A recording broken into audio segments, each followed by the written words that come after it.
Nothing phone নামে এক ধরনের স্মার্টফোন বাজারে নিয়ে আসছে হার্ডওয়্যার কোম্পানি নাথিং। প্রতিষ্ঠানটির মালিক ওয়ানপ্লাসের সাবেক সহ প্রতিষ্ঠাতা এবং ওয়ানপ্লাস গ্লোবালের সাবেক পরিচালক কার্ল লিপ তার মতে আপকামিং এই ফোনটি হয়ে উঠবে অ্যাপেলের আইফোনের বিকল্প। 21 জুলাই বাজারে আসছে অ্যাপেলের বিকল্প নাথিং ফোন, এমন ঘোষণায় দিয়েছে লন্ডন ভিত্তিক প্রযুক্তি প্রতিষ্ঠান নাথিং। প্রযুক্তি সংস্থা টিভি স্টার ফাঁস করেছেন ফোনটির আংশিক তথ্য, যাতে ধারণা করা হচ্ছে ফোনটির সাইজ হবে সম্ভবত 6.5 ইঞ্চি এবং ডিসপ্লে থাকবে ফুল এইচডি প্লাস।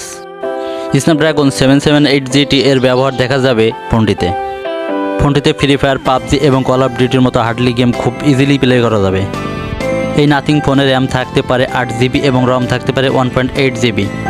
এই নাথিং ফোনটিতে ট্রিপল ক্যামেরা সেটআপ থাকতে পারে, যার প্রাইমারি ক্যামেরা থাকবে 50 মেগাপিক্সেল। এই ফোনটিতে থাকছে 4500 mAh ব্যাটারি। আমার জানা মতে যদি ব্যাটারিটা আরও বেশি বিগ করতো তাহলে অনেক বেটার হতো। ওয়্যারলেস চার্জারে এই ফোনটিতে চলবে নাথিং ওএস প্ল্যাটফর্মে। নাথিং কোম্পানি উন্মোচনের তারিখ ঘোষণার পাশাপাশি ফোনটির দাম সম্পর্কে জানিয়ে দিয়েছেন অলরেডি। এই নাথিং ফোনটির দাম হবে 500 ইউরো, বাংলাদেশি টাকায় যা কনভার্ট করলে প্রায় 47,000 টাকার মতো, যা আইফোনের তুলনায় অনেকটা কম।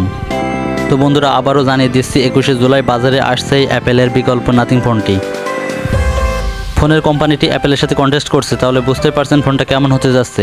আর আমরা বাকিটা বুঝতে পারবো যখন ইউজারদের হাতে আসবে, তখন ইউজের পরে বোঝা যাবে যে কেমন হতে পারে ফোনটা। তো বন্ধুরা, ভিডিওটা এ পর্যন্তই। যদি ভিডিওটা ভালো লাগে অবশ্যই লাইক করবেন, কমেন্ট করবেন এবং চ্যানেলটিকে অবশ্যই সাবস্ক্রাইব করতে ভুলবেন না। Thanks for watching, bye bye.